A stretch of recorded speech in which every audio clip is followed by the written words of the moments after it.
because we are live streaming, if your camera is on, you will be visible to all of the participants. So if you want to mute your video cameras, you won't be seen by all the other participants. As we go throughout the evening, if you have questions, just send them to me in the chat box and I will accumulate those, and we will ask our speakers tonight the questions that you have after their presentations for the evening. We do have two presentations tonight. You saw our primary speaker. His bio was on the meeting invitation, Elad Gross. But we have another speaker as well who'll be talking about fast democracy. But before we get into our speakers, I'm going to turn it over to Kathy Paulsmeyer, or sorry, wrong Kathy Merrick this time, one of the committee people who will go over tonight's announcements.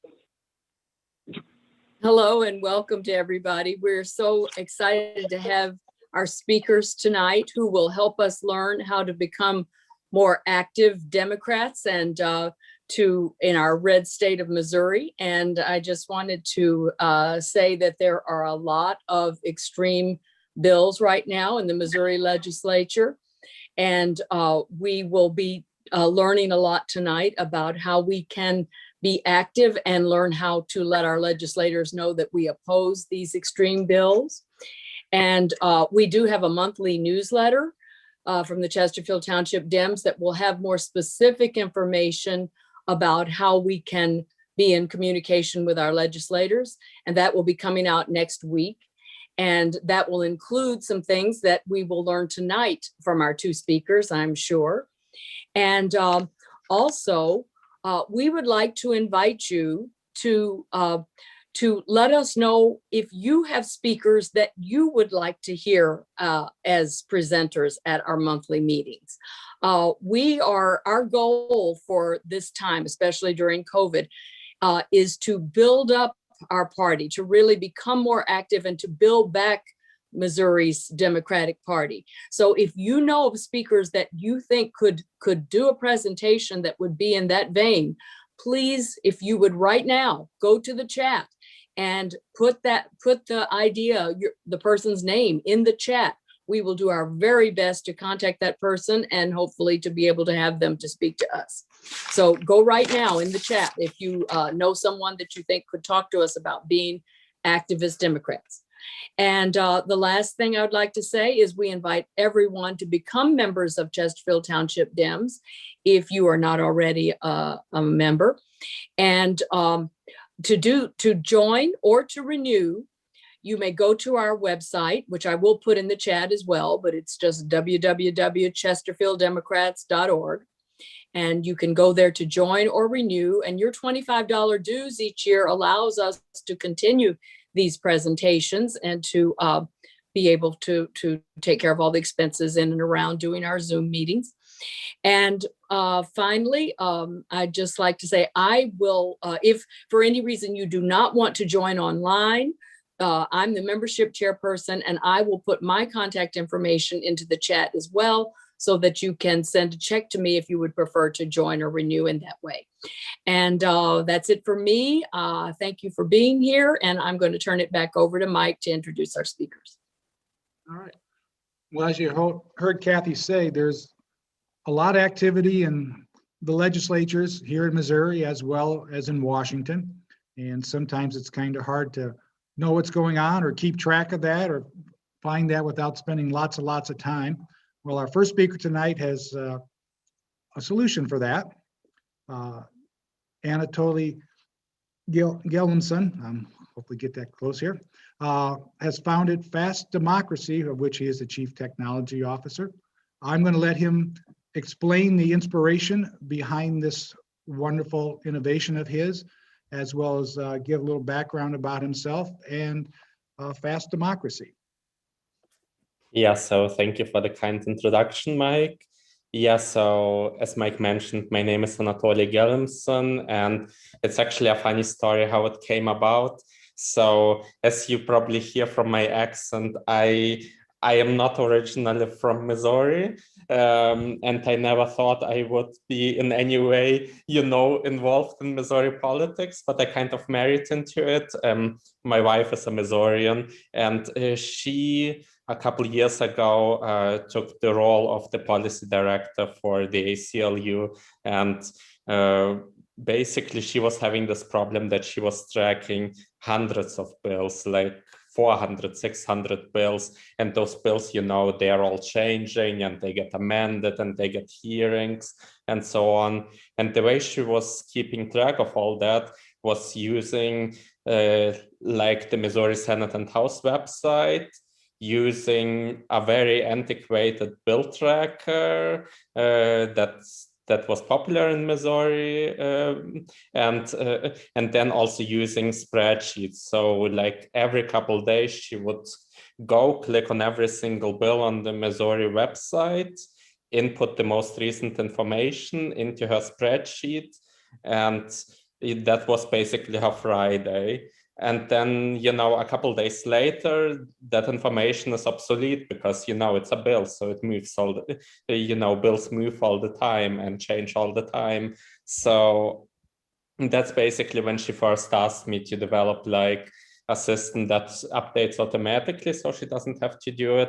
But I kind of liked that project. And I also felt like this is a more common problem and everybody deserves the right to know what the Missouri legislator and what other legislators are doing as well. So yeah, that's how it came about. And without further ado, I'll jump into what fast democracy is and what it can do for you. So this is our little presentation here to begin with. So just so you understand the problem, in Missouri, there are each year around 2,000 bills. And if you click around, then you'll find that like 400, 600 of them will be of a controversial nature. So it will be something that you will have an opinion on, sometimes more, sometimes less. And oftentimes people learn about that controversial legislation when it's pretty late in the process. The press coverage really starts up when the governor is about to sign it into law, or when it already cleared one chamber and is about to clear the other chamber. And, if you really want to affect change, then you need to know what action to take and when to take it. And you need to take the action as early as you can. And this is what we are all about. We founded Fast Democracy to solve problems both for like the everyday activists that wants to keep track of what Congress is doing and what the state is doing, and also for organizations. So we offer a free version for activists, and then we offer a professional version that gives you real-time updates, amendment alerts. It gives you analytics like the detection of similar bills. It gives you collaborative functions. It gives you outreach functions. For example, the Missouri House Democrats are using it to communicate to various chapters in Missouri. So so that's basically what fast democracy is about.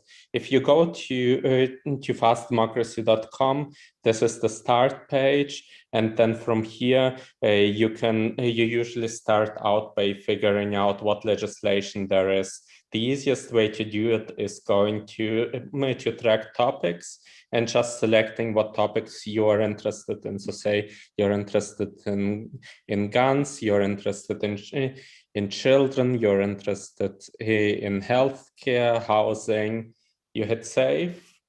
And if you want to, this is pretty much it. So from now on, you don't have to do anything. You'll get a daily email from us, or a weekly email if you so choose, on bills that are in Missouri and that relate to housing, healthcare, things that you might be interested in. If you find a bill that you're particularly interested in, you can hit track bill. If you want to, you can add a note on that bill so you remember what the bill is about. So I can do, this is a note on a bill, something like this. I can put in like hyperlinks, I can do all kinds of stuff. And this bill, that's where I click the track button, this bill then goes to your tracked bills. And that's where it will live. And this is the note we've just made. Let's look at everything that we have in here. So we have this link over here that is basically like the bill number. And you have the bill title, you have who the sponsor is, and then you have the latest action and the latest version, and you have all that information without actually having to click on anything. If you want to find out more bill details, that's no problem at all. You just click on the bill, and then you see all kinds of things in here. So you can see the summary of the bill. You can see who the sponsor is, if there are any votes on a bill, be it committee votes, be it floor votes, you'll see it here. You can see the bill text here as well. If you want to, you can publicly comment on the bill. You can say, do you support this bill or do you oppose this bill? You can contact your legislator if you want to. So all you have to do is basically put in your name, put in your address, and then it will find it will find your local legislators for you, and you can write them a message, and that will go straight to their inbox. We have news, we have tweets on bills. I'm not sure there is. Let's see, there must have been some committee votes on that bill, so I can also see how that looks like. So again, some news on that bill. I guess the committee votes will be forthcoming still. They might not be online yet, but it will get there. So yeah, if you want to find out who the legislators are and what they're up to, you can just click on any legislator within the platform, and then you can see what bills they sponsored. You can also see how did they vote on your priorities. So I'm not tracking that many bills, but how did she vote on bills relating to animals or relating to family? So you can basically search voting records and make sure that that you don't miss anything in here. Yeah, so this is basically, so we've covered tracked topics where you select keywords. There is tracked bills. If you want to, you can go to all bills and you can look through what could be relevant to you. This is a search bar here, so I can do, for example, bills relating to the Equal Rights Amendment in here and search for that. In this case, it seems like there's only one bill and I can hit track. We also have a mobile app, which is really cool, and that kind of allows you to do everything. So if I want to, so this is, imagine this being your mobile phone here. If you want to hit track on a bill, you can do it this way. You can edit notes. I guess this one has been open for a long time. Sorry, I will need to restart it, but I promise it works. And you'll. Yeah, it's a relatively powerful mobile app. Yeah, we have a ton more features in the professional version, and I can answer questions on that. So we have, for example, a website widget. I'll show you how that looks like in case that's interesting for some of you. So organizations that are customers with us, they can put up their priority bills on the website, and I'll show you how that looks like. So this is one of our customers, and as you can see, you can basically go to their website, and all you have to do is you have to hit subscribe to this bill list and put in your name and email address, and then you'll get updates on their priority bills, in this case relating to criminal justice or relating to any other topic that they're interested in. So yeah, we have all kinds of nice features like that. We have vote scorecards, but I guess at this point I'll just open it up for questions.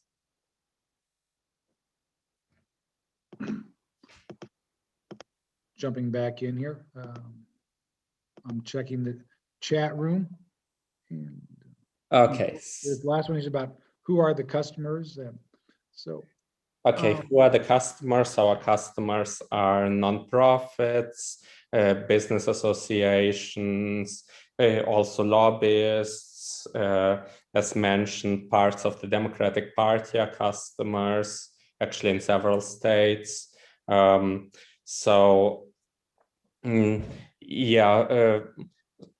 Basically, people who need up-to-the-minute information and or people who want to keep the volunteer base engaged and let them know what is happening in the legislature. How does fast democracy compare to TrackBill? I don't know how many of you are aware of TrackBill, but it's another bill tracking software. Several things on that. So we are much more usable, especially the free version. So the free version of TrackBill, it can do the bill search for you.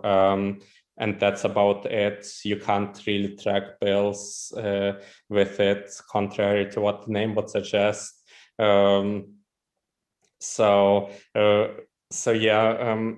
The paid version, which is about the same price tag as our paid version, can do a bit more, but we can do more than TrackBill can do in the paid version. And we also have just better data. So we really put a lot of focus on getting state legislation right. And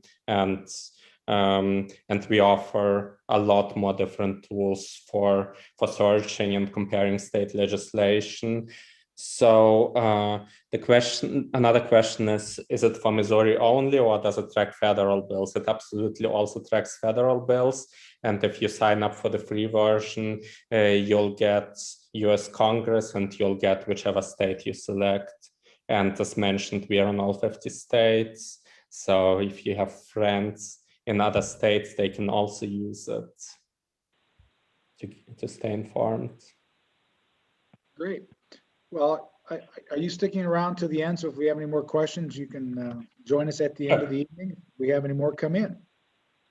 Great. That sounds good. It looks like an amazing tool. I was just absolutely stunned watching you navigate through it. Seemed very easy to go through there and a lot of information there. So the chat come in, we'll see that. There's one more question. I don't know if I should answer it or if we should leave it till the end. No, go right ahead since we're right there.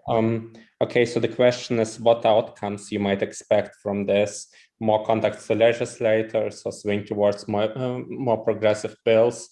I honestly don't know. So when we started out, we thought to some extent for sure if people had an easier way to access legislative information, that they might hold the legislators more accountable if their voting doesn't align with what the district wants.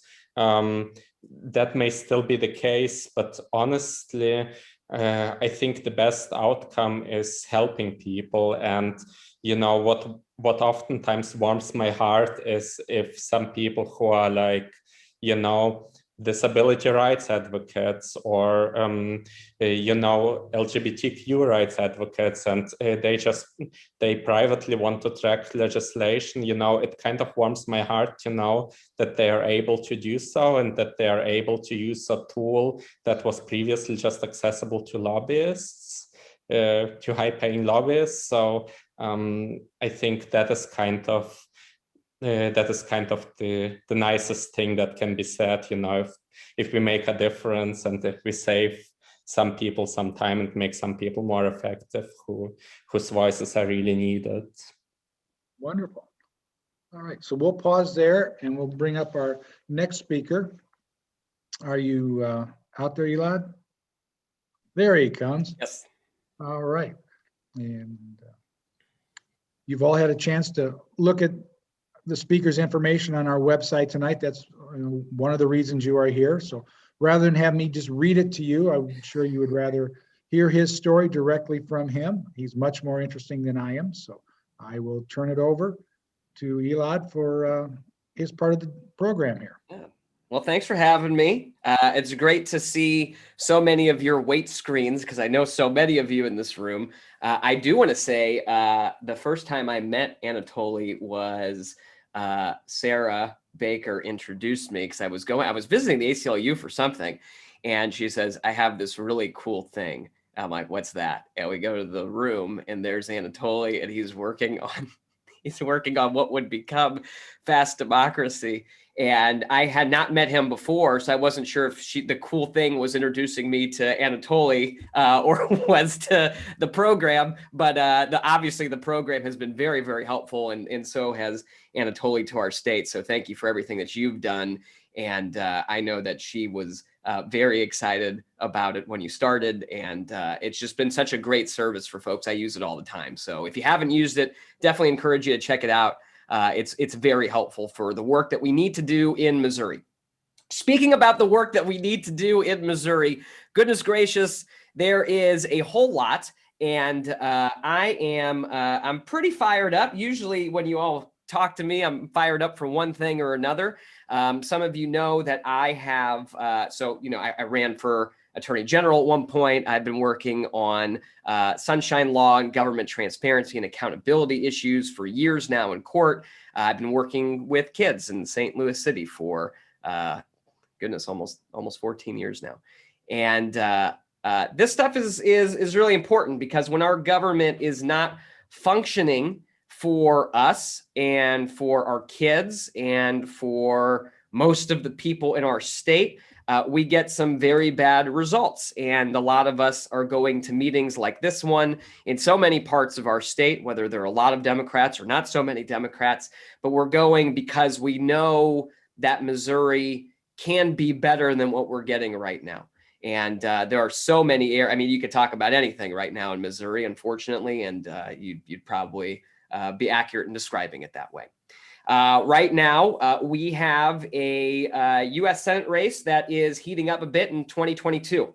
And one of the potential candidates who is throwing his name around quite a bit and has been preparing for this for years was our former governor, Eric Greitens.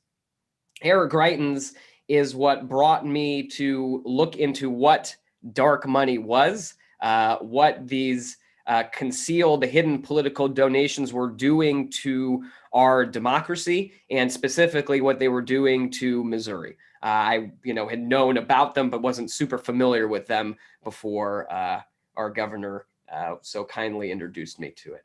Our governor, as I've told many of you before, he used a lot of dark money to get elected. And upon winning, he's realized, wow, this stuff is so great. Let me start my own fake charity to run dark money through. And he did successfully. It was called A New Missouri Incorporated. And I ended up taking that organization to court. The governor quit.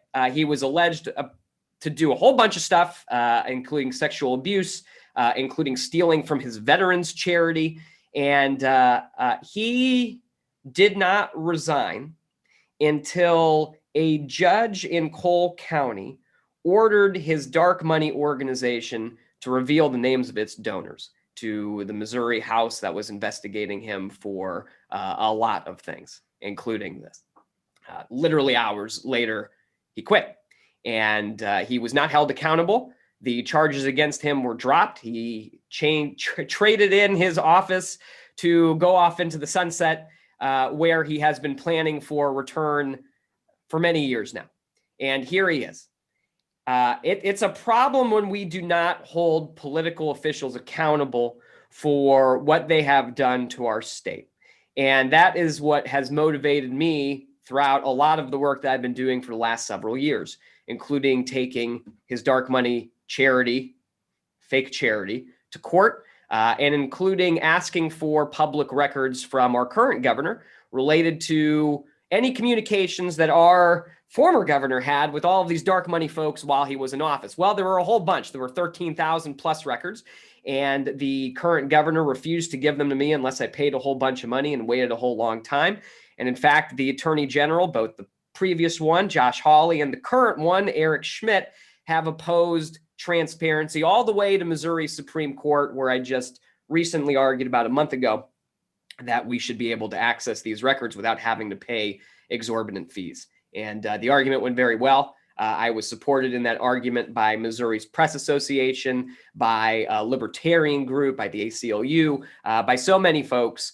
The Sunshine and Government Accountability Project, which is Mark Pedroli's project, for those of you who are following Sunshine Law News and attorneys who are doing this kind of work. And it's been very, very important. Obviously, you've got the press that's very interested, but this comes down to the very basic fundamental level of whether we're going to be able to see what our government is doing. And the reason our government does not want us to see that is because they can get away with a whole lot more. And I think that's wrong. I think most Missourians think that's wrong. And hopefully the court will agree with me as well. Unfortunately, our legislature does not so much. And you can get on Fast Democracy and see all of the bills that are indicative of that fact. So what do we do? The legal actions are really important, and the organizing is really important. Supporting the groups that we currently have is really important. Engaging new people in the process is really important. And that importance is reflected in Take Back Missouri, which came from the slogan for our Attorney General race. And you'll hear me refer to it as R very much because I try to open it up to the people of Missouri as much as possible. We took in a lot of input, including some of the slogans and other things that we use. But Take Back Missouri really meant taking it back from those who are trying to buy it away from us, from those who have purchased our government, from a lot of these out-of-state influences. They're trying to tell Missouri what to do because they're gaining from it.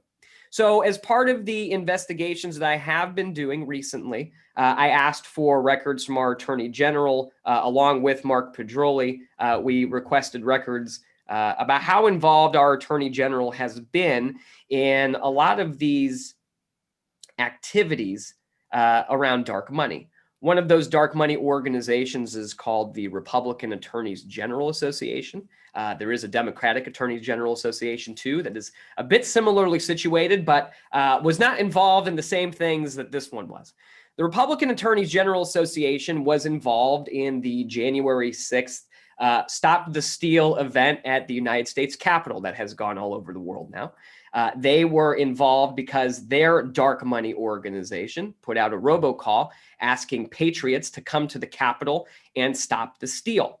Now, the dark money group from the Republican Attorneys General Association, you would think would not be involved in something like that, especially given the importance that attorneys general have throughout our country in enforcing the law and in trying to be maybe some, you would think, independent, nonpartisan enforcer of the law. Well, not so much as we have discovered, and I get to do a fancy thing with my screen because I figured out how to. But as part of the request that we made to the Attorney General, I did not think we were going to get very much from it. We found that there were a lot of communications going from this group to our current Attorney General, Eric Schmidt, and apparently a potential Senate candidate along with the other Eric Wrights. And when we found those records, we actually found quite a bit in there. And so I can put this up on the screen. We'll see if this thing works. But if you're looking at just my screen right now, you'll see a little pop-up up there. And this is actually an excerpt from one of the emails that we received. It was an email from the executive director of the Republican Attorneys General Association, coordinating with other Republican attorneys general, including some of their campaigns, which seems a bit questionable and illegal in some states.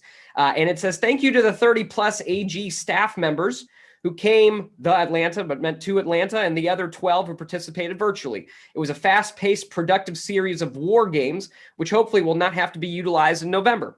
And what we found from these records is that what these war games, quote unquote, war games were planning was what Republican attorneys general would do in the event that Donald Trump lost the election. Because that's what Republican or any attorney general is supposed to do. They literally planned for what they would do if he lost. He lost, and they started suing, and they started pushing forward these baseless claims that eventually ended up as this whole Stop the Steal movement. And despite the arguments that they were making and the fact that they had no basis in fact whatsoever, we paid for it. And the records are very indicative of how much coordination there was around the country. It also showed that there has been a lot of business and corporate influence in these offices in particular as well. Now, we know that there's a whole lot in politics in general, but in these offices in particular, and I'll show you this, it actually showed an itinerary from one of the meetings that this group had.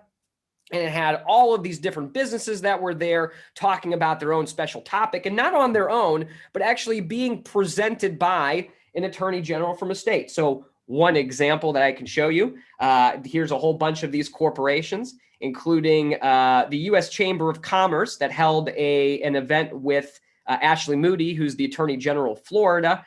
The U.S. Chamber of Commerce has been pushing to limit liability for corporations as a result of COVID-19, which is a very big push right now in Missouri's state legislature as well.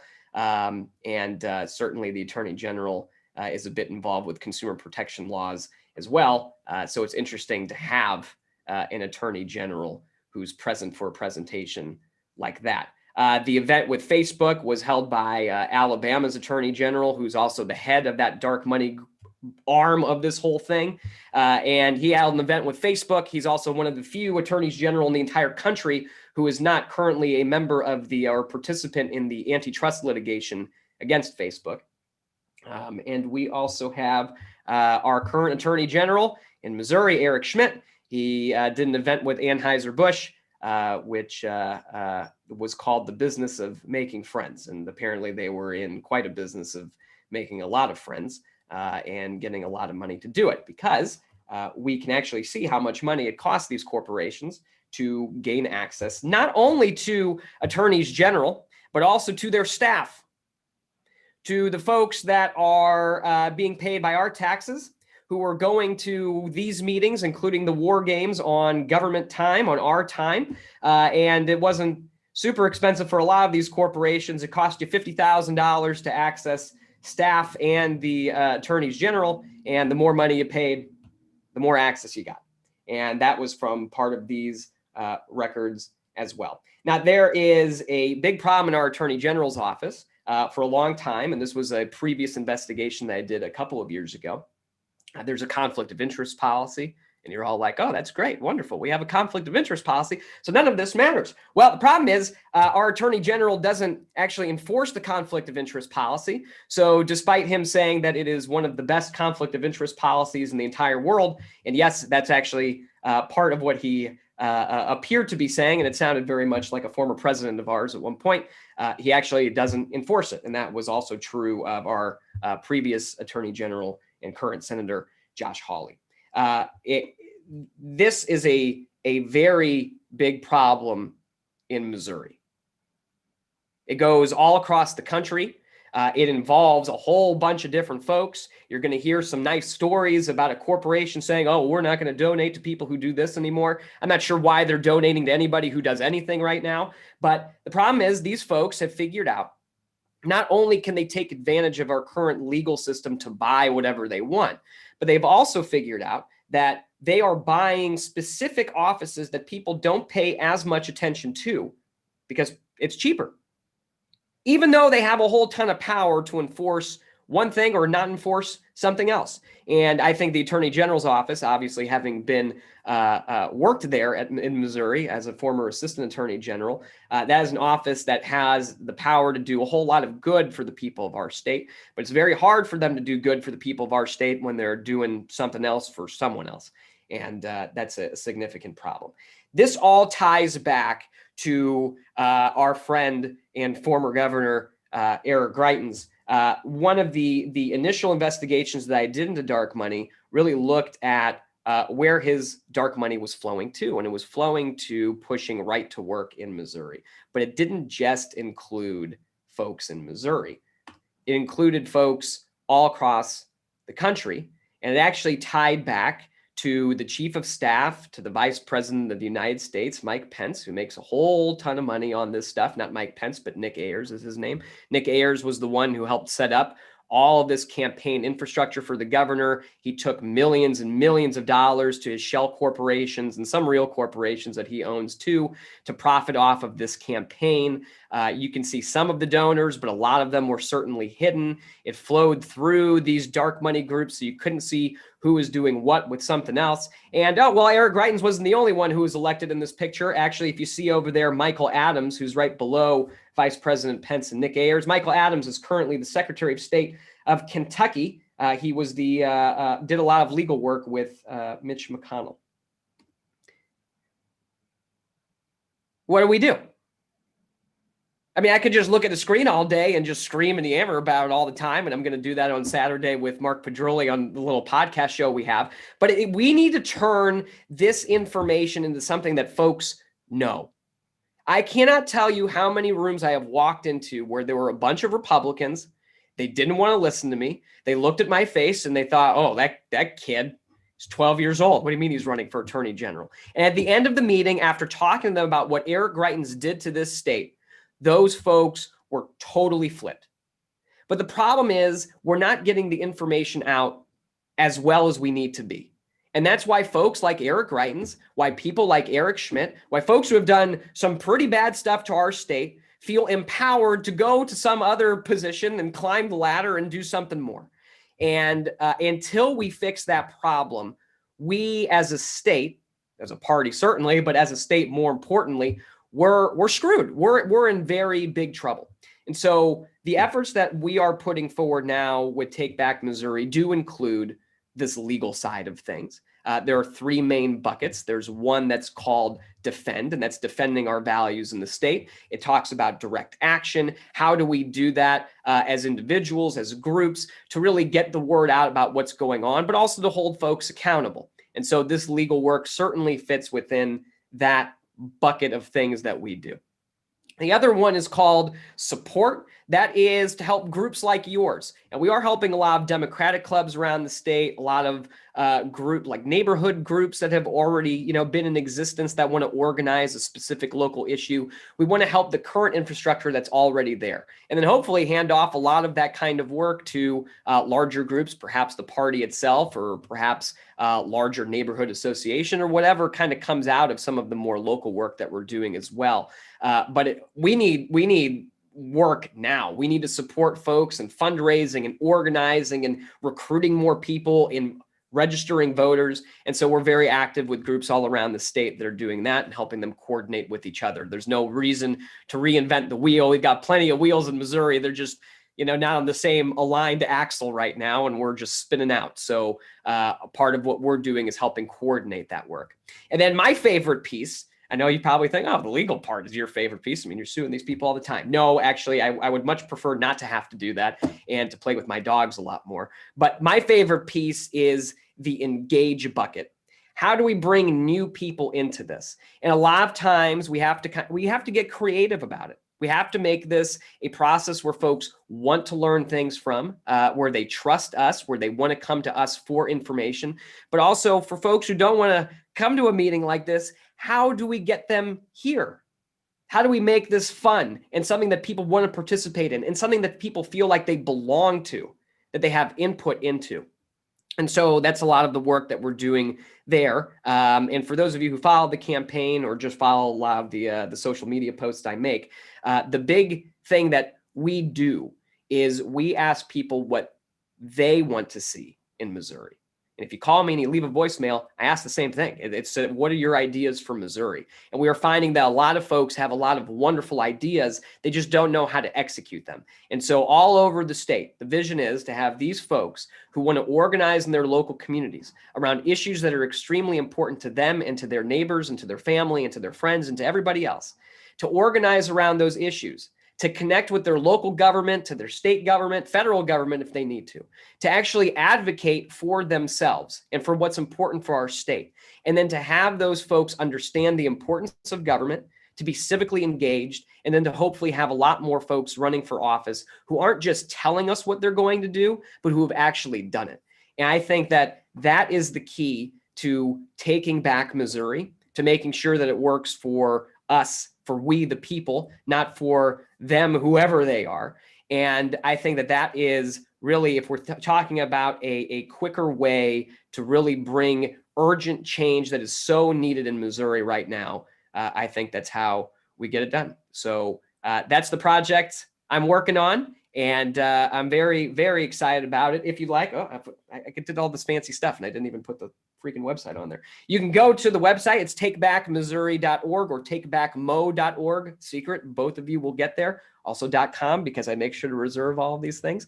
And if you go to that website and you want to read the reports that we've been putting out, I mean, I've been writing a whole lot of them on dark money and transparency, and you want to follow along with the court cases and everything else, you can go there too, and you can see everything as well. So thank you all. Thank you all for everything that you're doing, for putting on events like this one. It's so important. I'm so honored that you asked me to come. I'm so happy that you took time out of your evening to listen to me talk about this. And I'm very excited to move this into a more active piece where it's not just those parts that I can control, but those parts where everybody in our state can, and that it is a snowball that rolls down the hill because we all pushed it together. And so really excited about the next phase of that. So I will stop presenting, and I see that there's some stuff that popped up in the chat, and I'll take a look to see what questions we've got. And if anybody has any and they just want to pop in or something, let me know too. So. All right, well, you're right. A couple chats, questions have come up in the chat box. So sort of looking at the top, says, have you worked with, I think it's going to be in individuals yet? We have a very active group for postcard writing and voter registration. That is, I believe that is Indivisible. And that is, okay. Yeah. I don't have my glasses on. Type's a little small there. No, it's okay. Yeah, I was like looking because I thought I saw Individual too. Now, Indivisible, for those of you who don't know, is a wonderful group. They have actually they have quite a few chapters of folks around the state, and they're doing some major organizing work, including in areas where the Democratic Party hasn't been super active. And I think a lot about in Salem, Missouri, had a very good visit there, and some very good friends that I've made there through their group. But yeah, it's obviously yes. So the answer is yes. I've done a lot of work. We haven't transitioned some of the Take Back Missouri work yet, but I talk to folks with Indivisible all the time. And yes, absolutely. So one of the things that we want to end up doing, and we actually have done already, is being more of a pipeline for folks. If there's a group that's already out there that is in folks' area doing the work that people want to be involved in, then we will send them there. No problem. It's not like we're trying to protect any turf or anything. The less work that we have to do because other people want to do it, the better in my book. So yes, we absolutely work with Indivisible. Postcards are great. Voter registration is so important. I'd also say that beyond voter registration, also voter motivation. And we have seen in Missouri in this last cycle that turnout was not very high, particularly in St. Louis City and in Kansas City. And that is, it's sad. I mean, there's a lot of folks who will talk about it in terms of strategy or whatever else, but it just, I mean, we canvassed in North St. Louis City, where I've been teaching for a long time, on purpose. And I can't tell you how many folks told me that they're not voting because what's the point, while they're sitting, taking a break in between, job number 1 and job number 2, and the building next to them is collapsing and half the block is gone. And a kid was shot down the street not very long ago. In fact, one person I was canvassing in the middle, somebody came up to him in the middle of the street and told him that a friend had been shot and killed. I mean, this is like, what does it matter? Right. And I think that folks feel like they aren't empowered in our system, and it doesn't matter because they aren't. They literally do not have power in our system right now. And so I think that this advocacy piece is very important to show people what ownership we all need to have over our government, but we actually have to accomplish things that prove that this is going to work. And that's why I'm really interested in groups like Indivisible and in folks who have talked to us about achieving objectives locally so that we can bring more people in. There is a group, there is an effort that folks can see is actually doing good work, and then we can ramp folks up from there. So yes, Indivisible groups are great, and I hope if you don't know about them, check them out, everybody. Okay. Kind of along that theme with grassroots motivation, it asks, are there things that you are doing that people can volunteer for? Yes. So this is coming now. Initially, so Take Back Missouri, for those of you who don't know, it's got a lot of folks who are volunteering on it. And if you go to the website, you'll see kind of like a snapshot of folks right at the front, some recognizable people. And they've all volunteered their time to help, if a group needs help fundraising, or if a group needs help with organizing or getting their infrastructure put together. That's what it is. What we need is we do need somebody who's working on all of this full time, who is working on the organizing component of this full time. So that's part of the eventual need that we have. And ideally that won't be me because I'm in court too much. But I think that that's really important. So part of the strategy here is how do we get as many people involved as possible so that we can have everybody doing a little piece so that the impact is very big. And, it takes time to fundraise. It takes time to get folks out there. I did see a comment here from Ruth. I don't think we've sent too many email. I think I've sent like one or two maybe. But yeah, I think they did have some requests for a donation. There are some costs associated with sunshine requests all across the country because I've been asking for them all over the place.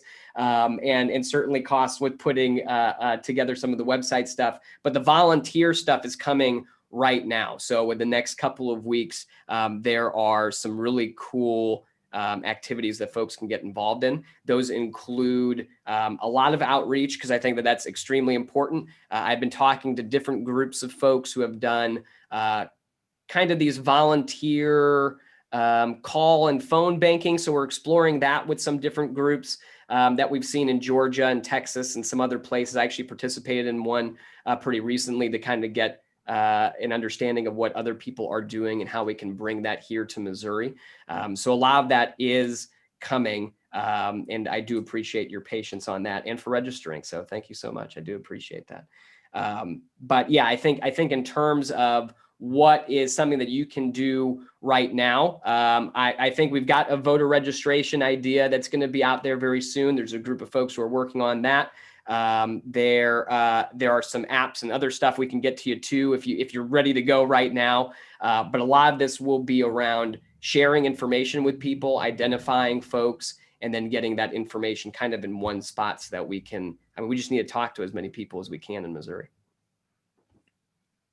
There's a back and forth here in the chat box, and I think I can summarize it as, what are your thoughts and comments, observations about sort of coordinating everything within the state, from the state party level down through the local townships and the various committees and things?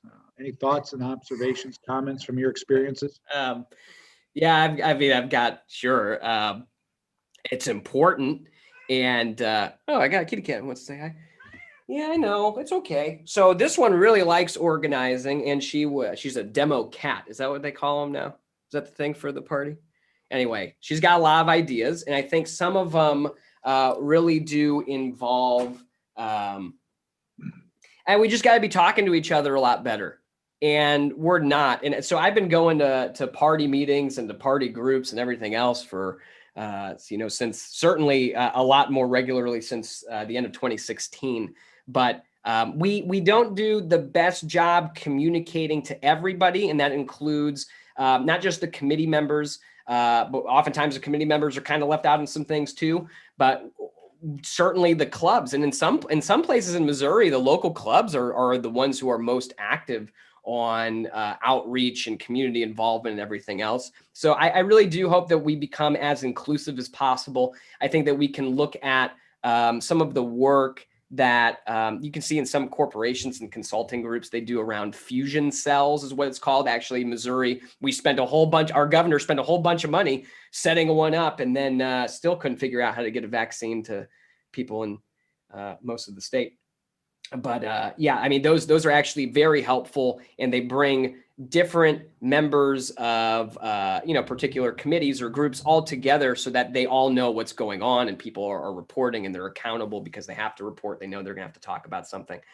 So it makes sure that people are regularly checking in. I do think it's a positive thing that the party is going to have more of these bigger meetings. I think transparency is really important. So I'll leave that part at that. But I think, part of what we're doing, it's, are we just trying to do what the party's already doing? Well, I think everybody in this room knows the party hasn't really been doing it, and that's a problem. But secondly, this isn't really to replace the party at all. It's to supplement it and to reach out to folks who don't really think about politics, who don't really think about, Democrat, Republican at all, or maybe they do and they're leaning a different way. It's really engaging everybody in this process beyond just party. And I don't think that the party itself, especially given the current state of it in Missouri, can do that as well. And so, I've talked to some of the Democratic leaders when we were starting this and explained that, and folks understood that we were maybe the beginning for folks to then come to the party afterwards.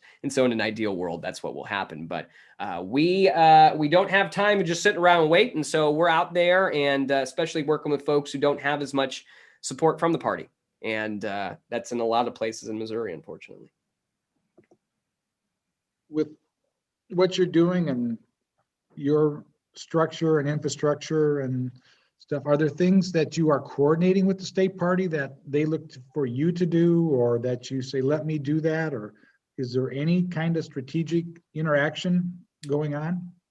There are certainly referrals. I do follow up with people to see if they are getting a response from the main party or not, in case they don't, because that has been a problem before. And actually, this last coordinated campaign, after I lost in the primary, pretty quickly moved on because of what was at stake in Missouri. And, the first conversation I had with them is that if this is just going to be a regular coordinated campaign that ignores most of the state and doesn't really respond to people, I don't want to be a part of it. And so my job was to try to communicate, with all these folks from all over the state that I had relationships with, who usually don't get much attention and were asking for things and for support. And so, I tried to make their voices heard as much as possible. I was not very satisfied with it, but it was certainly nice to see that they were open to it, considering some of the coordinated campaigns I've worked with before that point.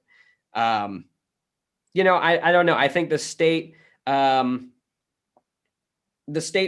I think we're lacking a whole lot. I mean, I'm not going to lie to you. I think that the organization is lacking a whole lot. I think that there's a lot of people around the state who are ready to go to work and want to go to work, and they don't have much direction and much leadership. I think that there are folks who want to do voter registration right now and feel like that they're not really being supported to do that by the party. And so they're coming to me instead. And, if that's the role that we play for a lot of folks, is catching, kind of filling in those cracks, because, the party, I don't know. No one really tells me too much anymore over there. But if that's the role that we play, I think that's fine. And so, yeah, we're very transparent and open about what we're doing. And I communicate with folks all the time, and try to have as many, especially new legislators on the podcast show and everything else, to get them some exposure too. But yeah, we'll be here. And we'll be ready to go. And then, hopefully I can just send people who want to do more party stuff to party things. And then we can all party together, because Missouri will be in a much better place. So hopefully we'll get there. One of the questions that came in, and seems we get this a lot when we have motivated, high energy speakers, is do you get asked about, or do you have ways to encourage that there's a Democrat running in every race in the state? Yeah. Oh yeah. And I think part of it, like, we're working with folks right now. I recruit everywhere I go, and have been doing that for a long time now. There are a lot of folks who, there's a barrier to running, right? There are folks who are on the margin of running, and they won't do it for one reason or another. Unfortunately, in many parts of the state, that barrier is almost insurmountable in some districts, because there are folks who don't want to put their name on because they don't want people in their community to associate them with being a Democrat. And that's the truth. It's very sad, but that's the truth right now. And it's in large part, it's because of how nationalized politics has become. I mean, we hear that all the time, but it's really because folks aren't familiar. I mean, there's all these talking points and this yelling and screaming and stuff, but they're not seeing as much, from Democrats and what folks stand for, and some succinct understanding of what our values are. Former Lieutenant Governor Joe Maxwell speaks to this very, very well. He's from Mexico, Missouri. And we've just forgotten a whole lot about how to talk to people in general, I think. But especially when we disagree. I mean, we're all just mad at each other. I have a lot of patience because I've worked with kindergartners for 14 years, but and sometimes the adult brain turns into that at some point when we're just yelling about one thing or another. But I think part of that is really showing folks that they'll have support. Unfortunately, we have had candidates who have run as Democrats, including not very far from where many of us live, and they will never do it again because they felt like they were exploited. They felt like all of the work that they put in wasn't appreciated, and folks were just making it harder for them. I come from a volunteer management background. I feel very strongly that every interaction that this party or any good organization has with people who are willing to take the time and put all this effort in, folks like you all, it should be a wonderful experience. And when it's not, folks should ask you what happened and what do you want to see different, and then work to fix it. And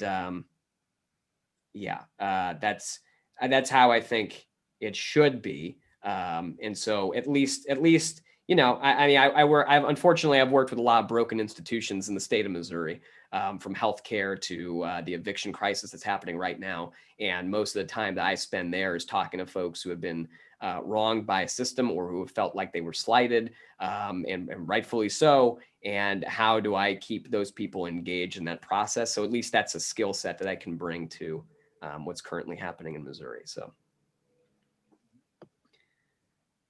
Well, you all are asking deep questions today. Goodness gracious. Yeah, well, I'm scanning here through. I'm going to ask you two in a row here so I can keep reading through these. First one was, did you have any learnings from Stacey Abrams' success in Georgia? And the second one is, you've given us your website for Take Back Missouri, but people want to know about your podcast too. Oh, yeah. I should link that thing on the website too. I will do that. Thank you for that recommendation. Stacey Abrams, yes. One of the first things I did, I found her white paper that she wrote.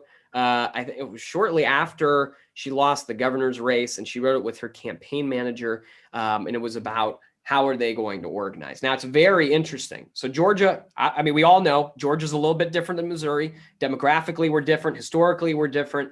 In terms of, just how things are playing out right now, it's pretty different. But in that white paper, she was very adamant about not ignoring rural areas, just to focus on urban ones. Yes, you're doing outreach and maybe you're spending some more time where there's more people just because it's more cost effective.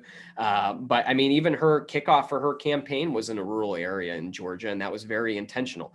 So, learning is certainly, there is a whole lot to learn. And I think, it's been something that it happened in Georgia. Virginia is a really wonderful example. These were long plans that folks worked really hard on. They organized around for, 10 years.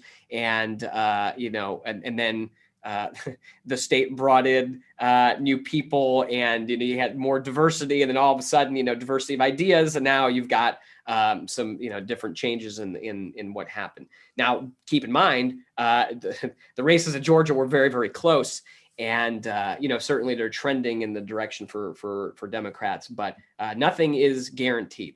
In Missouri, we have a different history and a very rich history of times where the pendulum has swung one way for one party and then just swings the other way for the other.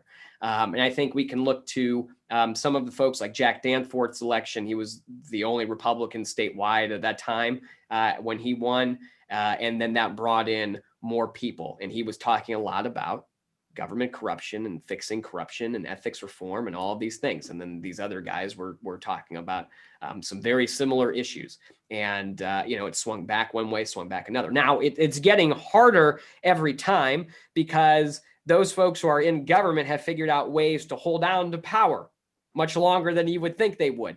And that's through, a whole bunch of different schemes. Gerrymandering, this dark money stuff is really bad because it gives more money to the party that's in power.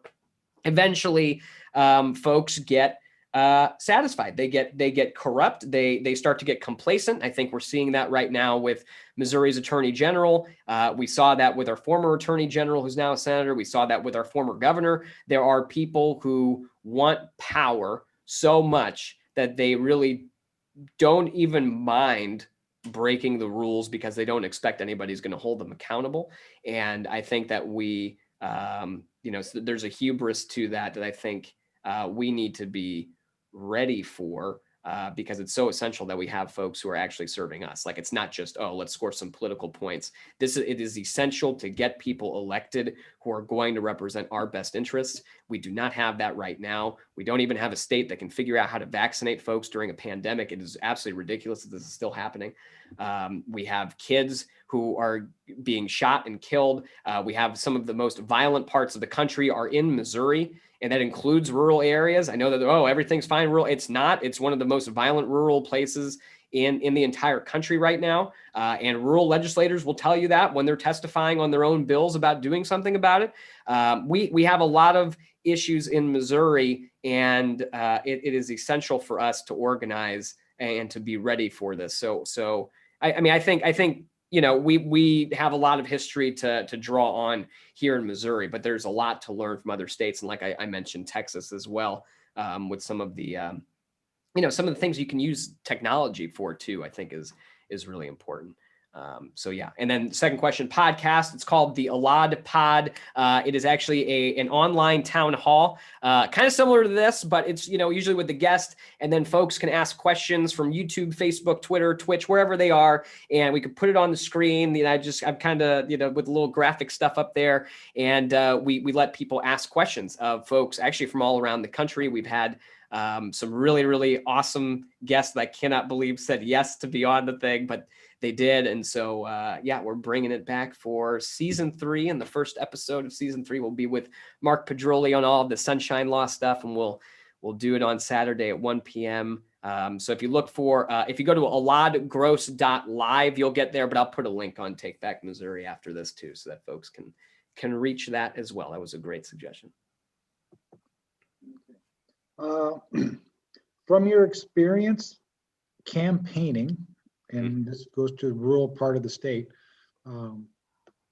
any thoughts or comments about how you address what today seems to be just an absolute insurmountable views on abortion and guns? You're either one side or the other, and doesn't seem to be a lot in the middle.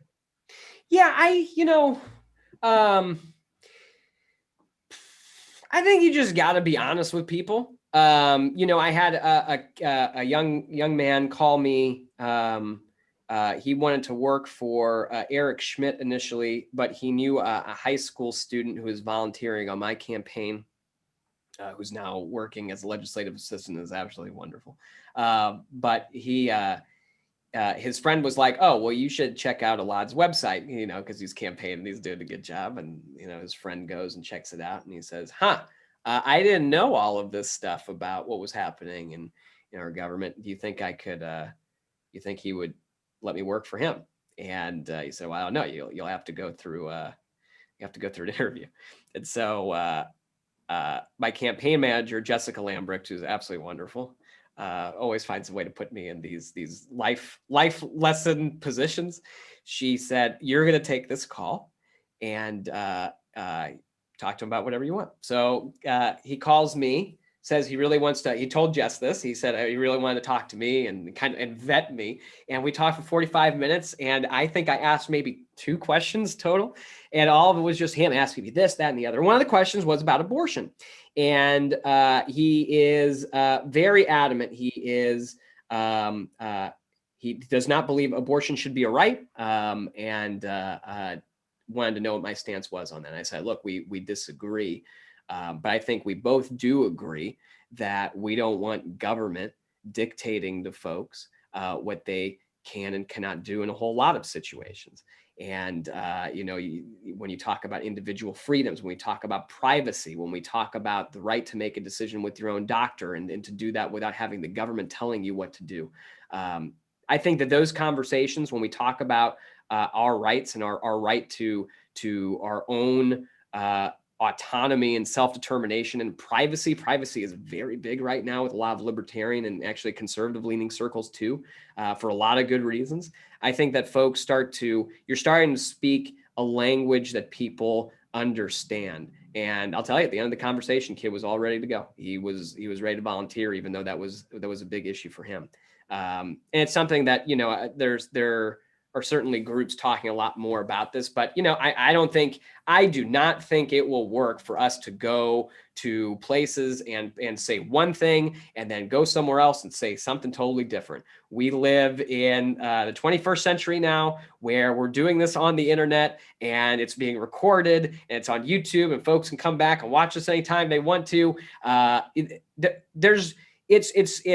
You're lying. I mean, you're just not telling folks the truth, and people can see that. Like, they see you telling this audience one thing and a different audience something else. And I don't know. I mean, I think you should just be genuine with folks, and I think they respect you a lot more for that, even if they disagree. And honestly, even if you start to pander or whatever, they're probably not going to vote for you anyway, because the other guy believes the exact same thing. So it's just, I think you've got to be yourself. You have to show up, though. There are so many parts in the state, including Democratic clubs that I went to, where I was the first statewide candidate they've seen for 20 years. I mean, there's no excuse for that whatsoever. And, Stephen Weber, I know, traveled around the state when he was the chair of the party quite a bit, but we have ignored a lot of areas for a long time. It is a big state. It certainly will kill a car or two while you're driving, but it can be done. And I think that we need to invest in showing up everywhere and then making sure that people are seeing us show up everywhere and understanding that. So, yeah. Okay, I lost my chat. Going back to when it was up there, talking about the legislature and overturning the will of the people. Is there anything that thoughts, comments, suggestions about how we counteract some of that stuff that comes out of the state capitol? Yeah, a lot. And I think part of it is showing up to places too. Like, we know which legislators are on the fence. In fact, I've walked into some state legislative offices back a few years ago, and some of them would have maps up of whether, people were moving in one direction or another.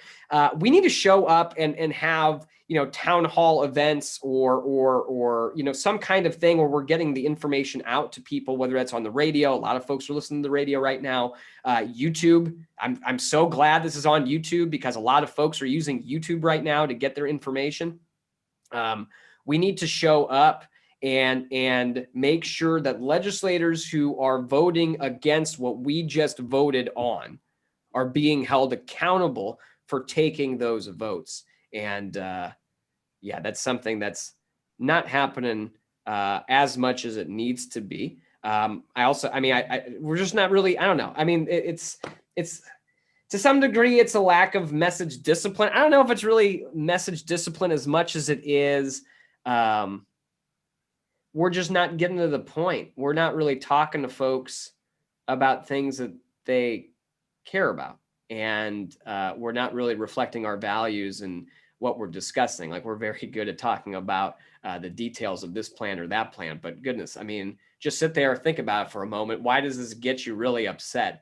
And then say that, and more people will understand that. There's, I've done a lot of reading on, and I'm sure there's teachers here who know much more about this than me. But you get a classroom full of kids, and I would have kids all grade levels, and I've got to manage and differentiated learning for those of you out there, and figure out how do I get the high schoolers to do this thing, but the kindergartners aren't revolting against me. And I did a lot of reading, and part of the way that our brains work is that we've got very generally, there's the left side of the brain that's very logical oriented, and the right side of the brain that's very emotionally oriented. And you cannot access the logical side of people's brains until you get to the emotional side of it. And we have a lot of folks who are dealing with a lot of things in Missouri. Poverty causes a whole lot of problems in our state. And it's very tough for you to think about what I'm voting on or what you're even telling me when I am thinking about the challenges that I'm having in my family or the challenges that I'm having in my personal life. And if you can't get past that, I think we're really speaking more towards this logical side of stuff before we've actually communicated and established a relationship with people on the emotional side of things. So focus there would be great, very helpful for the party, I think. Okay, I think we've hit all of the key questions, commentary. Thanking you for everybody for their enthusiasm and all the hard work we are doing. I think I got all the key questions out of there. So if Anatoly wants to turn his camera back on, we'll let each of you sort of go through any closing remarks, and I'll monitor the chat box here to see if we have any last questions from any closing remarks. And so, Elad, I'll let your voice rest for a few minutes since you've been talking a lot, and Anatoly's been back there. I presume his voice is all rested up and ready to go now. Yes, I'm doing all right. Well, thank you all for having me. And yeah, I'll put my email address in the chat if you have questions, or on the website, we also have this little chat box that's where you can also reach me. And yeah, so we are basically here to make your life easier when it comes to tracking legislation. We are non-partisan, which is probably somewhat unusual here, but we are all about government transparency, and yeah, we're here to help. Yeah, that's by the way, I was trying to do this, but you didn't talk for long enough. I was going to try to get fast democracy up on my using my little magic thing. It's easy though. It's fastdemocracy.com. Is that right?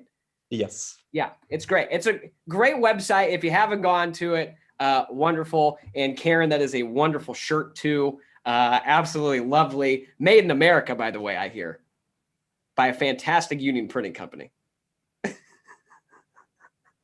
No, this was great. There's certainly a lot of serious issues that we need to talk about in Missouri. I think that we need to, there's a whole lot of work that we can do. And there's a whole lot of ways that we need to get folks involved. I was on a call the other day with Don Logue, who's on here, talking about ways that we can deal with violence in our communities. There are folks who are talking about healthcare issues in their neck of the woods because, Medicaid expansion didn't come fast enough, and now they're trying to prevent that from happening one way or another. We're talking about budgetary issues. We're talking about roads not functioning. There's so many things, right?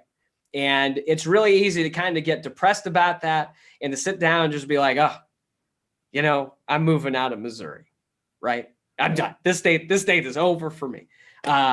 It's not. And there were times, and I've mentioned this a couple times before, there were times in our history when we had candidates who ran and said, things that folks were just like, whoa, like that is so true. The utility bills are too high. I'm going to vote for that guy to be governor. And then he beats, a Republican stronghold in Missouri.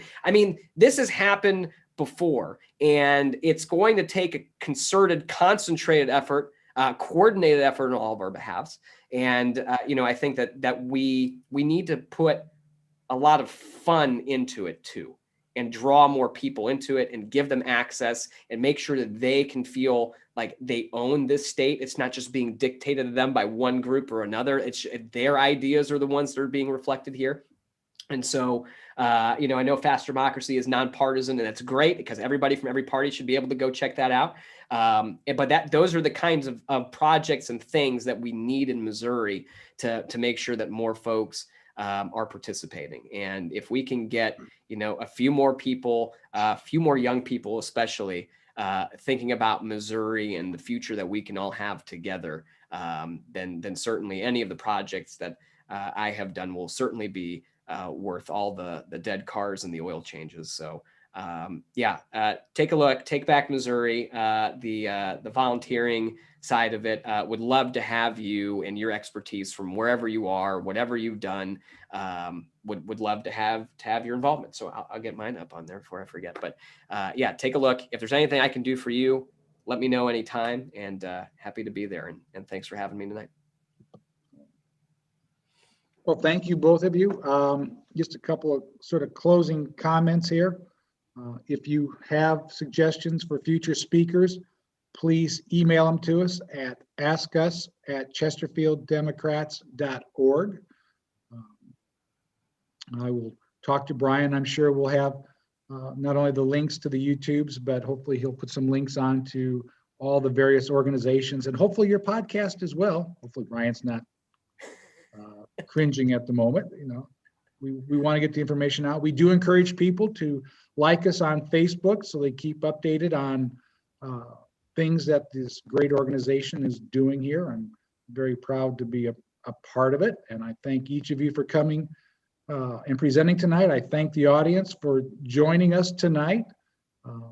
And so as I wrap it up here, just, everyone stay safe, and we look forward to seeing you next month at our next meeting.